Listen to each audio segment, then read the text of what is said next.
The White Ship by HP Lovecraft. I am Basil Elton, keeper of the North Point light that my father and grandfather kept before me. Far from the shore stands the grey lighthouse, above sunken slimy rocks that are seen when the tide is low, but unseen when the tide is high. Past that beacon for a century have swept the majestic barks of the seven seas. In the days of my grandfather there were many. In the days of my father, not so many. And now there are so few that I sometimes feel strangely alone, as though I were the last man on our planet. From far shores came those white-sailed argosies of old.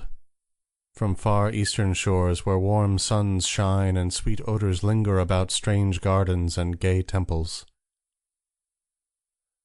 The old captains of the sea came often to my grandfather, and told him of these things which in turn he told to my father, and my father told to me, in the long autumn evenings when the wind howled eerily from the east. And I have read more of these things, and of many things besides, in the books men gave me when I was young and filled with wonder. But more wonderful than the lore of old men and the lore of books is the secret lore of ocean. Blue, green, grey, white, or black, smooth, ruffled, or mountainous, that ocean is not silent. All my days have I watched it and listened to it, and I know it well.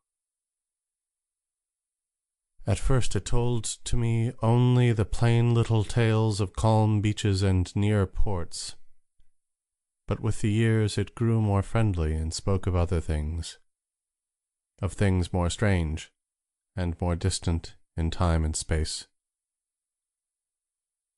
Sometimes at twilight the grey vapours of the horizon have parted to grant me glimpses of the ways beyond, and sometimes at night the deep waters of the sea have grown clear and phosphorescent to grant me glimpses of the ways beneath. And these glimpses have been as often of the ways that were and the ways that might be as of the ways that are. For ocean is more ancient than the mountains, and freighted with the memories and the dreams of time. Out of the south it was that the white ship used to come when the moon was full and high in the heavens. Out of the south it would glide very smoothly and silently over the sea. And whether the sea was rough or calm, and whether the wind was friendly or adverse, it would always glide smoothly and silently, its sails distant, and its long, strange tiers of oars moving rhythmically. One night I espied upon the deck a man, bearded and robed, and he seemed to beckon me to embark for far unknown shores. Many times afterward I saw him under the full moon, and never did he beckon me. Very brightly did the moon shine on the night I answered the call, and I walked out over the waters to the white ship on a bridge of moonbeams. The man who had beckoned now spoke a welcome to me in a soft language I seemed to know well, and the hours were filled with soft songs of the oarsmen as we glided away into a mysterious south, golden with the glow of that full, mellow moon. And when the day dawned, rosy and effulgent, I beheld the green shore of far lands, bright and beautiful, and to me unknown. Up from the sea rose lordly terraces of verdure, tree-studded, and showing here and there the gleaming white roofs and colonnades of strange temples. As we drew nearer the green shore, the bearded man told me of that land, the land of Zar, where dwell all the dreams and thoughts of beauty that come to men once, and then are forgotten. And when I looked upon the terraces again, I saw that what he said was true, for among the sights before me were many things I had once seen through the mists beyond the horizon and in the phosphorescent depths of ocean. There, too, were forms and fantasies more splendid than any I had ever known, the visions of young poets who died in want before the world could learn of what they had seen and dreamed. But we did not set foot upon the sloping meadows of Zar, for it is told that he who treads them may never more return to his native shore. As the white ship sailed silently away from the templed terraces of Zar, we beheld on the distant horizon ahead the spires of a mighty city, and the bearded man said to me, "This is Thalarion, the city of 1,000 wonders, wherein reside all those mysteries that man has striven in vain to fathom." And I looked again, at closer range, and saw that the city was greater than any city I had known or dreamed of before. Into the sky the spires of its temples reached, so that no man might behold their peaks, and far back beyond the horizon stretched the grim grey walls, over which one might spy only a few roofs, weird and ominous, yet adorned with rich friezes and alluring sculptures. I yearned mightily to enter this fascinating yet repellent city, and besought the bearded man to land me at the stone pier by the huge carven gate, Akariel. But he gently denied my wish, saying, "Into Thalarion, the city of 1,000 wonders, many have passed, but none returned. Therein walk only demons and mad things that are no longer men, and the streets are white with the unburied bones of those who have looked upon the eidolon Lathi that reigns over the city." So the white ship sailed on past the walls of Thalarion, and followed for many days a southward flying bird, whose glossy plumage matched the sky out of which it had appeared.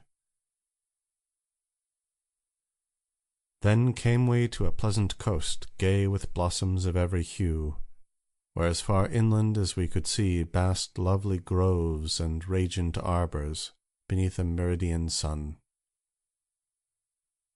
From bowers beyond our view came bursts of song and snatches of lyric harmony, interspersed with faint laughter, so delicious that I urged the rowers onward in my eagerness to reach the scene. And the bearded man spoke no word, but watched me as we approached the lily-lined shore. Suddenly, a wind blowing from over the flowery meadows and leafy woods brought a scent at which I trembled. The wind grew stronger, and the air was filled with the lethal, charnel odour of plague-stricken towns and uncovered cemeteries. And as we sailed madly away from that damnable coast, the bearded man spoke at last, saying, "This is Sura, the land of pleasures unattained." So once more the white ship followed the bird of heaven, over warm, blessed seas fanned by caressing, aromatic breezes. Day after day and night after night did we sail, and when the moon was full we would listen to soft songs of the oarsmen, sweet as on that distant night when we sailed away from my far native land. And it was by moonlight that we anchored at last, in the harbour of Sona Nyl, which is guarded by twin headlands of crystal that rise from the sea and meet in a resplendent arch. This is the land of fancy, and we walked to the verdant shore upon a golden bridge of moonbeams. In the land of Sona Nyl there is neither time nor space, neither suffering nor death, and there I dwelt for many eons. Green are the groves and pastures, bright and fragrant the flowers, blue and musical the streams, clear and cool the fountains, and stately and gorgeous the temples, castles, and cities of Sonanil.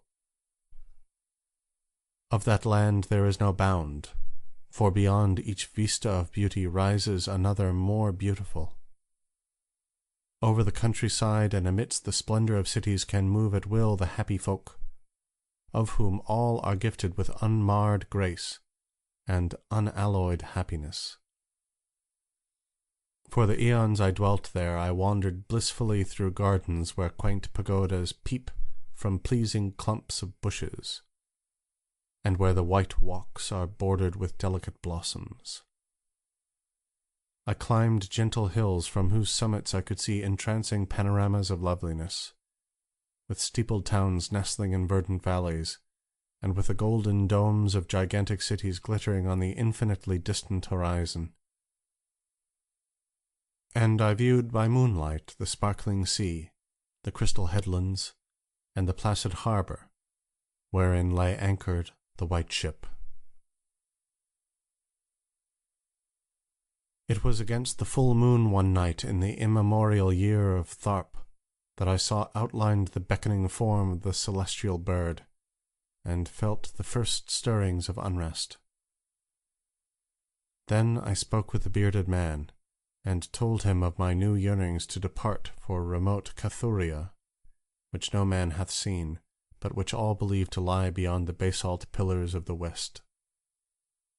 It is the land of hope, and in it shine the perfect ideals of all that we know elsewhere, or at least so men relate. But the bearded man said to me, "Beware of those perilous seas wherein men say Cathuria lies. In Sonanil there is no pain or death, but who can tell what lies beyond the basalt pillars of the west?" Nevertheless, at the next full moon I boarded the white ship, and with the reluctant bearded man left the happy harbour for untravelled seas. And the bird of heaven flew before, and led us toward the basalt pillars of the west. But this time the oarsmen sang no soft songs under the full moon. In my mind I would often picture the unknown land of Cathuria with its splendid groves and palaces, and would wonder what new delights there awaited me. Cathuria, I would say to myself, is the abode of gods and the land of unnumbered cities of gold. Its forests are of aloe and sandalwood, even as the fragrant groves of Camorin, and among the trees flutter gay birds sweet with song. On the green and flowery mountains of Cathuria stand temples of pink marble, rich with carven and painted glories, and having in their courtyards cool fountains of silver, where purr with ravishing music the scented waters that come from the grotto-born river Narg. And the cities of Cathuria are cinctured with golden walls, and their pavements also are of gold. In the gardens of these cities are strange orchids, and perfumed lakes whose beds are of coral and amber. At night the streets and the gardens are lit with grey lanterns, fashioned from the three-coloured shell of the tortoise, and here resound the soft notes of the singer and the lutenist. And the houses of the cities of Cathuria are all palaces, each built over a fragrant canal bearing the waters of the sacred Narg. Of marble and porphyry are the houses, and roofed with glittering gold that reflects the rays of the sun and enhances the splendor of the cities as blissful gods view them from the distant peaks. Fairest of all is the palace of the great monarch Dorib, whom some say to be a demigod and others a god. High is the palace of Dorib, and many are the turrets of marble upon its walls. In its wide halls many multitudes assemble, and here hang the trophies of the ages. And the roof is of pure gold, set upon tall pillars of ruby and azure, and having such carven figures of gods and heroes that he who looks up to those heights seems to gaze upon the living Olympus, and the floor of the palace is of glass, under which flow the cunningly lighted waters of the Narg, gay with gaudy fish not known beyond the bounds of lovely Cathuria. Thus would I speak to myself of Cathuria, but ever would the bearded man warn me to turn back to the happy shore of Sonanil, for Sonanil is known of men, while none hath ever beheld Cathuria. And on the 31st day that we followed the bird, we beheld the basalt pillars of the west. Shrouded in mist they were, so that no man might peer beyond them or see their summits, which indeed some say reach even to the heavens. And the bearded man again implored me to turn back, but I heeded him not. For from the mists beyond the basalt pillars I fancied there came the notes of singers and lutanists, sweeter than the sweetest songs of Sonanil, and sounding mine own praises, the praises of me who had voyaged far from the full moon and dwelt in the land of fancy. So to the sound of melody the white ship sailed into the mist betwixt the basalt pillars of the west. And when the music ceased, and the mist lifted, we beheld not the land of Cathuria, but a swift rushing restless sea, over which our helpless bark was borne toward some unknown goal. Soon to our ears came the distant thunder of falling waters, and to our eyes appeared on the far horizon ahead the titanic spray of a monstrous cataract, wherein the oceans of the world drop down to abysmal nothingness. Then did the bearded man say to me, with tears on his cheek, "We have rejected the beautiful land of Sonanil, which we may never behold again. The gods are greater than men, and they have conquered." And I closed my eyes before the crash that I knew would come, shutting out the sight of the celestial bird which flapped its mocking blue wings over the brink of the torrent. Out of that crash came darkness, and I heard the shrieking of men and of things which were not men. From the east tempestuous winds arose and chilled me as I crouched on the slab of damp stone which had risen beneath my feet. Then, as I heard another crash, I opened my eyes, and beheld myself upon the platform of that lighthouse whence I had sailed so many eons ago. In the darkness below there loomed the vast blurred outlines of a vessel breaking up on the cruel rocks. And as I glanced out over the waste, I saw that the light had failed for the first time since my grandfather had assumed its care.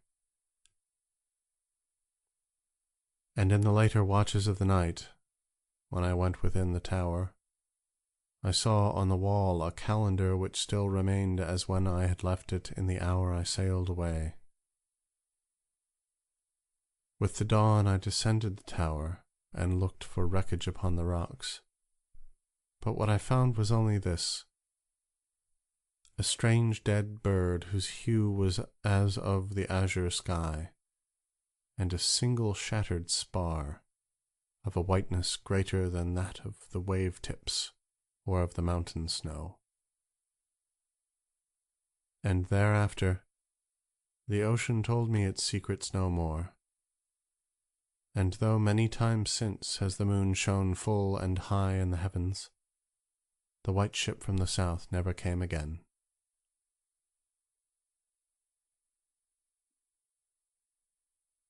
End The White Ship by HP Lovecraft.